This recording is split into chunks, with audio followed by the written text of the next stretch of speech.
Dan NERO, it is an absolute honor finally meeting you, but I gotta be honest with you.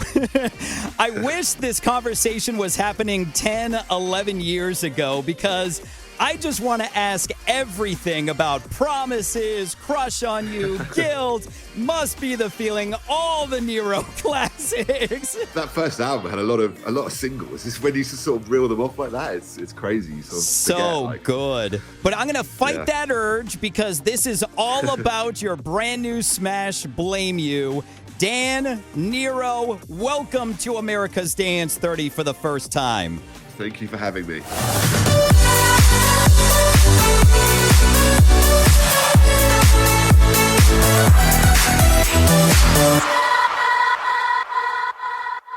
Now, your latest smash, Blame You, is kind of a return to your drum and bass roots, even though, you're pretty much a dubstep group.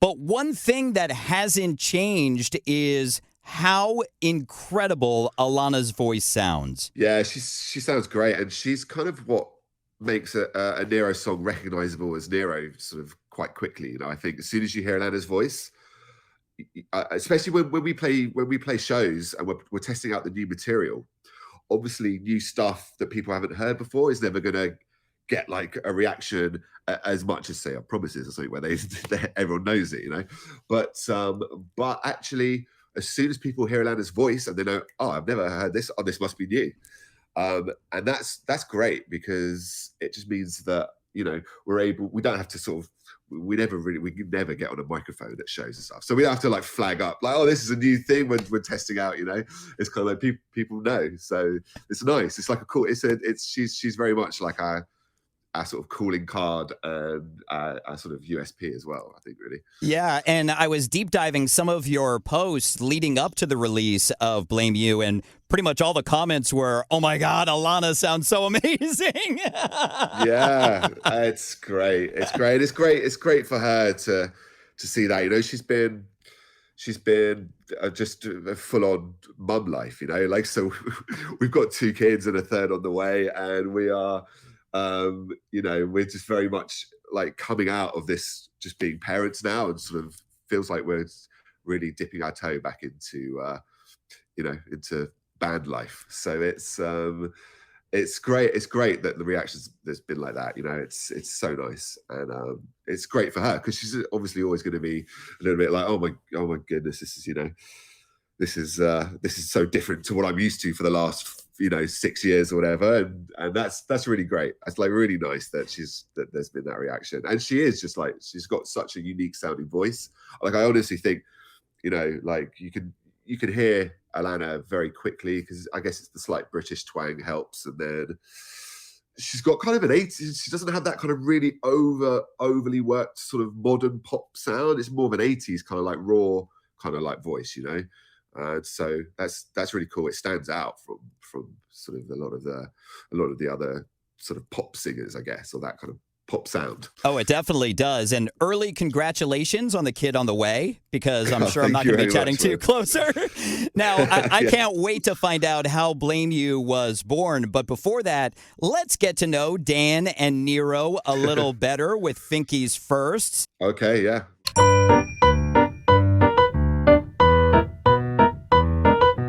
So I love finding out the origin story of artists. Now, you played cello at a young age, right? That's correct, yeah. My dad's a musician. He's a double bass player.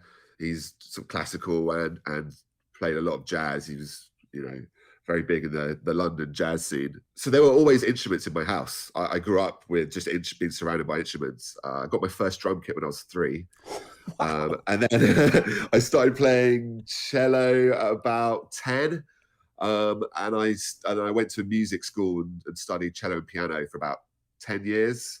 But I was always just picking up everything. I picked up the bass and guitar, and I mean, I'm essentially like a rhythm section rolled into one, plus the cello, But so yeah, I had a very musical upbringing, and I was always surrounded by instruments and just like really interested in making sounds and noises, and so I picked that up. This is probably going to be a stupid question then, but was music the first thing you wanted to get into, or was there something else you wanted to be when you grew up? It was always music, I think, but I don't know. Like, it's hard to remember what you thought, really in the early days. I mean, like when I started picking up instruments, I was 3 or 4. So I guess I didn't really know what I wanted then, but I felt like an affinity to.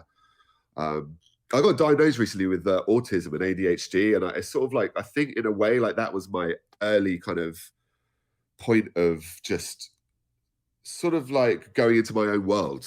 It enabled me to sort of go to my own place when I sort of struggled with socializing a bit as a kid. So I had music instead, basically. But yeah, I'd say by the age of 14, 15, I wanted to write music. That's what I wanted to do, be in a band. Or I was probably about 14 when I got interested in computer music, synthesizers and stuff. Gotcha. Now, as I mentioned, you have some incredible classics. I can listen to the remix of Promises on repeat over and over, 24/7, 365. And the return of Nero with RL Grime last year with Renegade. I personally think that should have been a -- 1 song, but I guess that's above my pay grade. It kind of snuck under the radar, that one, actually. But I think it was, everyone always says don't release in December, and that came out in December, right? So that might be part of it. But we've got another version of it on the album. We've like reworked it, so it'll be coming out a sort of slightly different version of Renegade will be on the album. So that'll be cool. People will anyone who hasn't found it, might find it through listening to the album. So that's great. Well, I hope the rest of the radio programmers find it and it does climb the charts because it's so amazing. But do you remember the first song you produced? Yeah, I remember the first song Joe and I produced because we were writing separately at first. We were kind of like, it was a bit competitive. So among our group of friends, we were sort of competing for who could write the sickest beat, So, and then like, I guess fairly soon we realized, let's just try and write something together. And so the first song we ever wrote was, I've still got it. I found it recently on an old CD, and it's terrible, but it's it's great to hear it, But so that would have been in the year 2000 or 2001, I think.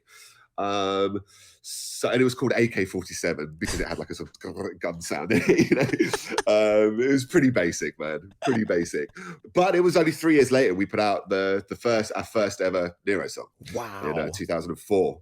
It's great. It's 20 years of Nero this year. Which is so amazing. Congratulations on that. Thank you, man. Now, thinking back, do you remember the first dance song that made you fall in love with EDM? Yes, I do. It was Incredible by MB and General Levy. It's an old jungle song from 1994. And it was on the first ever hi-fi I got was in 94. And so I got a CD with it, and the CD was Now Dance, the best of 94.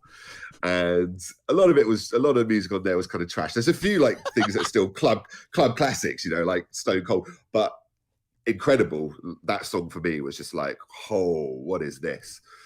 And I still play that song in my sets now to this day. It's the one that got me into it. And but very shortly after that, The Prodigy, like very big. Like I sort of very soon after that, I went back to like The Experience, which was their, I think that came out in 94 or maybe it was 92. But it's the first project album, and that was just like mind blowing. Yeah. And that again, just so many classics on that album. It's insane. I'm just thinking back to Firestarter and Breathe. Yeah, well, exactly. Yeah, I mean that's the third album, and they'd already had 2 like sick albums by that point. Then I'm late to them. Yeah, right. So that's like the first album is like really old school rave sounding. It's kind of like what's happening now. A lot of people are looking back to that sound, I think, and but then they just obviously when you drop your third album and it's got things like Breathe and Smack My Bitch Up and all of that stuff, it's like, whoa. Exactly. So good. And Daft Punk again, very I remember like when Around the World dropped, just like that was a game changer for me as well. And then I loved like stuff like Square Pusher and Aphex Twin, like the more kind of like crazy, like mangled up, like every bar is different, like the drum pattern in every bar changes and it's just wild. I got really into that, like just geeking out and just being like, right, how can I just basically spend like a day just on a drum pattern? It's incredible how eclectic your taste was, from Prodigy to Daft Punk to jungle. Yeah, well, I guess like that was definitely like the dance stuff was very much like stuff in the UK and like the stuff coming out of France. But I like probably my main musical like influence, the thing that started it all for me was the Beatles. So I got my first Beatles like album when I was 3, about the time I started playing drums, right? So I was just doing Ringo beats, right? That was how I learned, just doing sort of the simple Ringo beats. And the Beatles still to this day, they're just very special for me. But Joe and I also bonded on a love of rock. Like we were both massive Nirvana fans. And just like that kind of a lot of like that 90s grungy rock, and like some great stuff there. And Radiohead, bands like that. We had very similar taste in electronic, and then very similar taste in outside electronic as well. Now, when you guys were deciding on an artist name, was Nero the first name you guys were going to go with, or were there other names on the list? There was a lot of names on the list. I remember it just being like it was like the night before the artwork for our first single had to be printed, right? And so the label manager's like, guys, you just give me a name. Just give me a name now because we need it, And we had loads, but Nero stuck because it was just short. We wanted like a one-word, simple name, and also it sounds familiar because of, unfortunately, Nero's been used a lot in terms of obviously the Emperor being the main one, and I guess there still is a CD burning software, but I don't know how many people burn CDs anymore. I've got one burning in the background. yeah, exactly.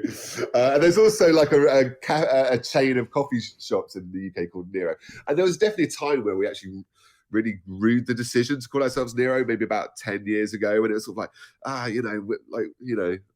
there's other Neros. But at the time, we didn't really actually know if it was based purely just on it's familiar, it's short, and it's when you hear it, you're going to be like, oh, it sounds like I must know Nero because I recognize the name, kind of thing.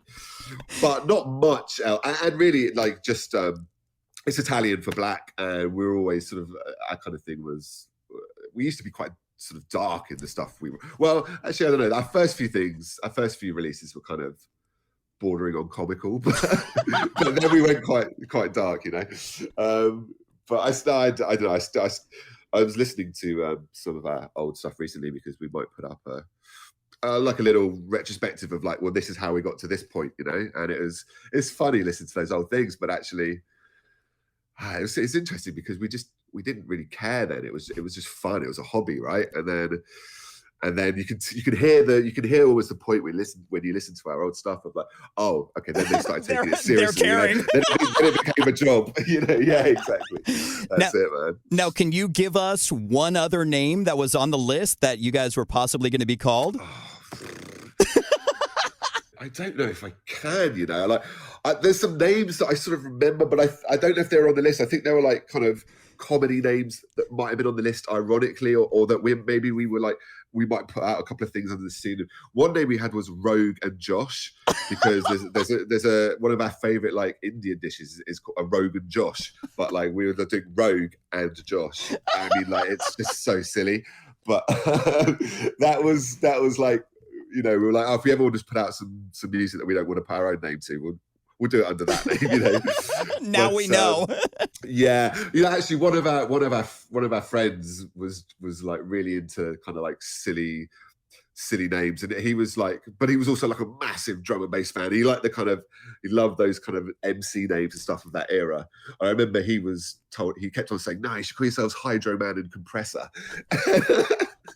And it was it's a very like early noughties drum and bass kind of name, and we were like, it's hilarious, but no. I'm just glad you guys decided on Nero. Yeah, exactly. Yeah, Now, yeah. I was sharing with Aiden how I got the amazing opportunity to see you guys opening up for K5 last year at Red Rocks, which was just Yes. an unbelievable show. That's a great venue. Oh, that was my first time there. So not only seeing the return of you guys, seeing K5, but also being my first time. So it was amazing. Do you remember the first Nero show you guys did? Yeah, I do. It was in Leicester, which is like a city sort of in the Midlands, middle of England. And I was going to university in Leicester. So Joe was at Oxford, I was at Leicester, and we were like sort of writing, and there was a drum and bass label called Formation Records based in Leicester. I found out that the label manager, a guy called Alex, was coming in to give a lecture in the university, and I was like, I'm gonna slip him a demo. So we got signed to Formation Records, and they had a night in a cool little club in Leicester and that was our first ever show. So it was right around the time our first song, which is called Space 2001, came out, and that was great. I mean, but it really dates it because we were all on vinyl back then, and I remember they managed to get some CDJs because we had a bunch of unreleased music we wanted to play. And I was like, "Oh, can you get some of those like Pioneer CDJs? Because we wanted to play some new stuff."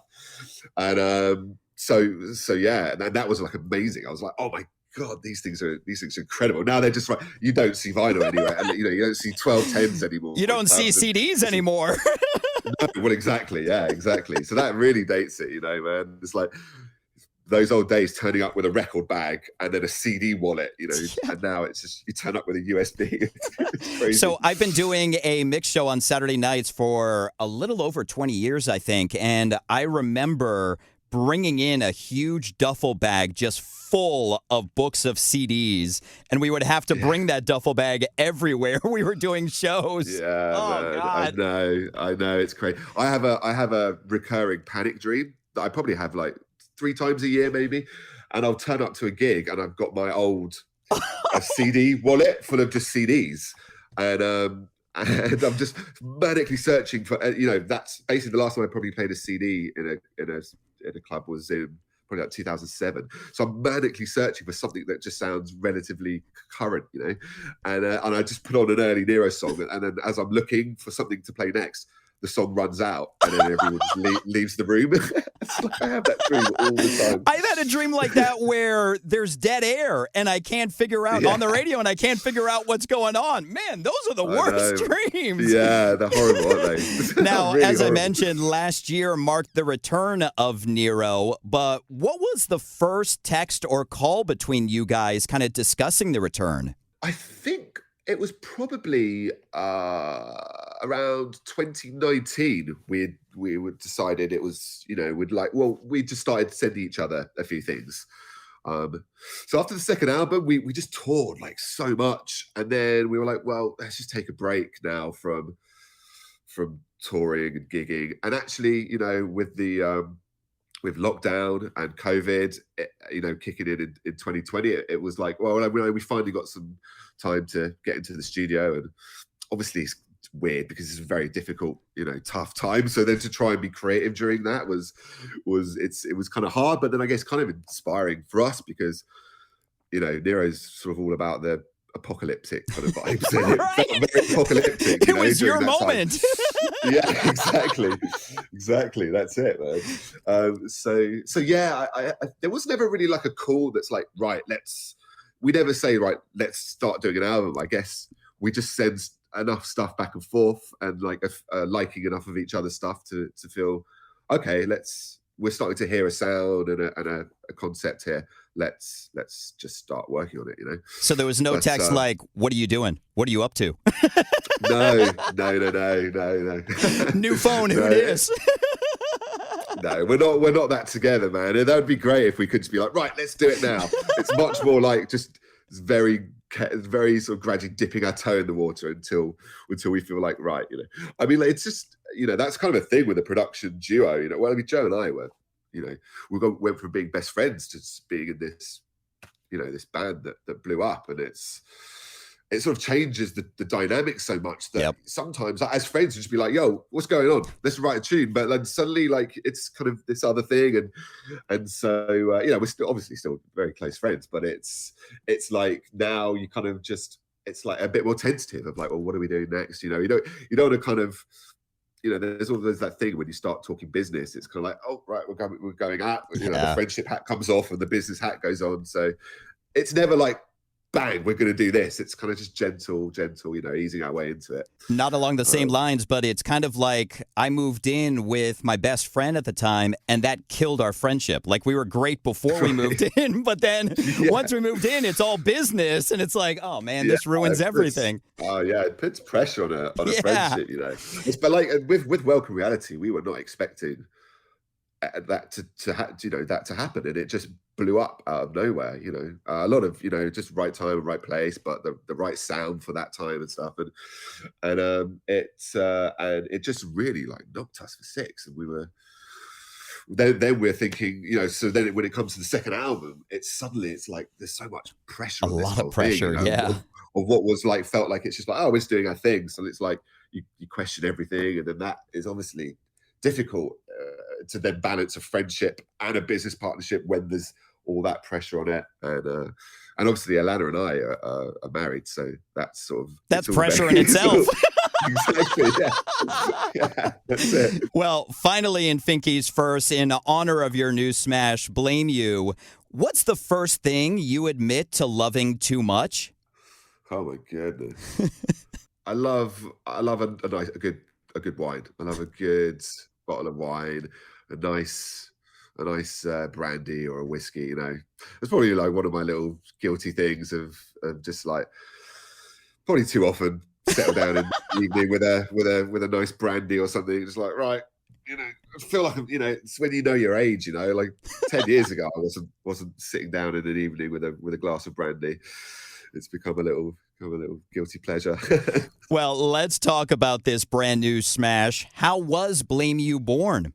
We knew for this album we wanted to do some drum and bass because it felt like it had just been such a long time, and it was never that we sort of didn't want to write drum and bass. It didn't happen. So when we were doing the other two albums, well, there is actually a drum and bass track on the there's My Eyes on Welcome Race, so there is a bit of drum and bass on that, but with Between Two Worlds, it just kind of didn't really happen on that album.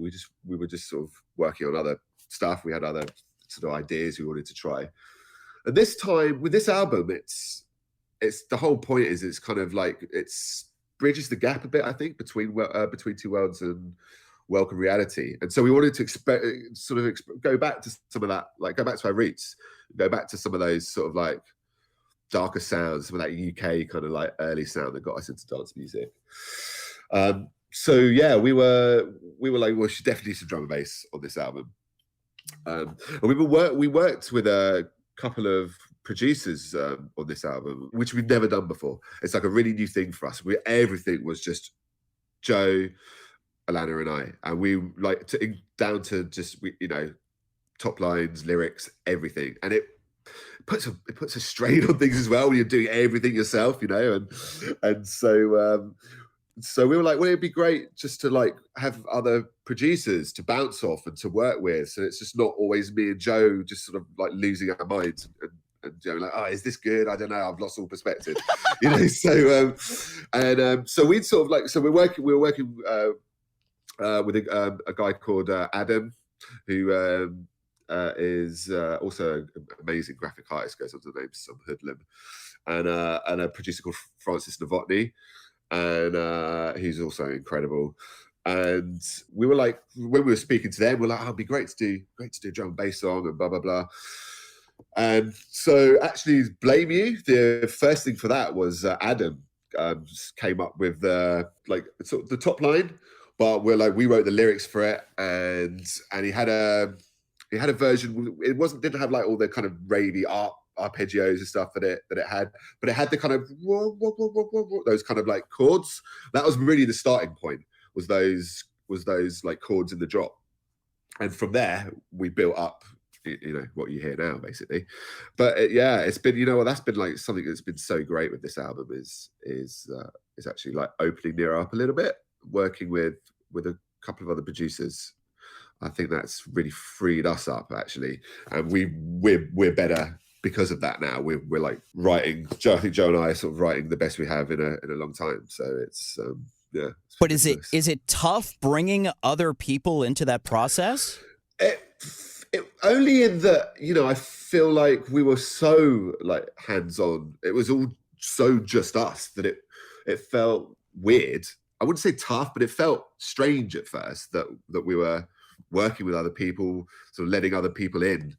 But no, in fact, if anything, it's a lot less tough because like I said earlier, if Joe and I are working on something and then we kind of become a bit deaf to it because we've overheard it, or if I'm like, yeah, I don't like that, and Joe's like, well, I do, or vice versa, you know, then it's great to actually have a bit of a sounding board of two other producers who we like admire and respect greatly. That's actually something that's really, really, really beneficial, and it's helped a lot because we trust their opinion. And so if Joe and I have slightly lost our way on a track, then you can step out of it. We could just say, guys, what do you think? And then either get feedback or say, why don't you just try a little something on this one? You know, we're sort of a bit stuck here. What can you do? You know, what can you do there? And so it's really nice, man. It's felt really good. Now, something that I love to find out about songs is how many different Vs there are from when you start working on a song, all the tweaking that goes on to when you finally master it and put it out. Do you remember what the final V was of Blame You? Blame You might not have been too bad, you know. I think all I know is the final master mixdown is called Blame You Final. So that means, you know, there's been a few finals until it gets to final, right? But it wasn't too bad for Blame. You know, we are the worst at it though, man. Like there's tracks from Between Two Worlds where it was, you know, the Thrill, you know, like the Thrill version like 15B, then like different blah blah blah, you know, different 12 final 7 or something, you know. It was like just absolutely crazy. And actually with Between Two Worlds, maybe one day we'll put them out. It wasn't like we were just doing different versions. I mean, we were just changing the track on all of those tracks over, and I remember there must be about 20 versions of Two Minds that are completely different, and as in just like the vocal is pretty much the only thing that's the same. But it's kind of the only way, you know, if it's right. You have to almost go through that absolute despair to either be like, no, we've come to the best point now, or with the Thrill, we ended up almost back to the version that it was by 2012, that song was basically kind of there, and then we changed it, and eventually it ended up being like the 2012 version, but just better produced, really. So it was, yeah. Believe me, I totally get it. The final master of this video will probably be final V5. Yeah, well, man. Congratulations. I'm sure all producers are prone to it. I'm sure it's not just us. It's so annoying being a perfectionist. Congratulations on the brand new smash. What's next for Nero? So another single after this one. It's called Too Many Questions, but we're putting the final touches on that now, and actually the final touches on the whole album. It's sort of very much last tweaks time, and then yeah, album out April. I hate committing to a date. I still want it to go back or to change, but like April at the latest, really. You know, it's like I say, we are very much pretty much across the finish line. So yeah, and then tour. Yes.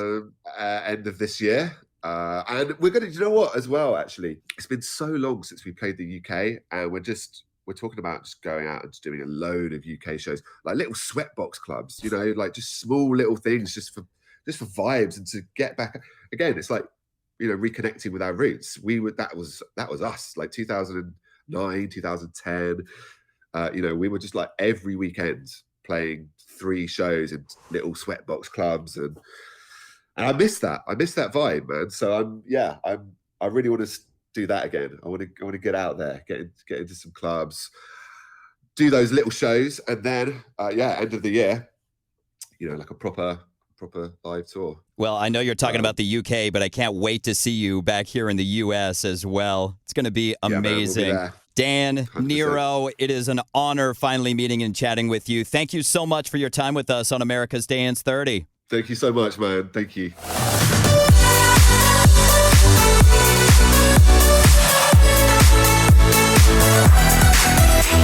Yeah.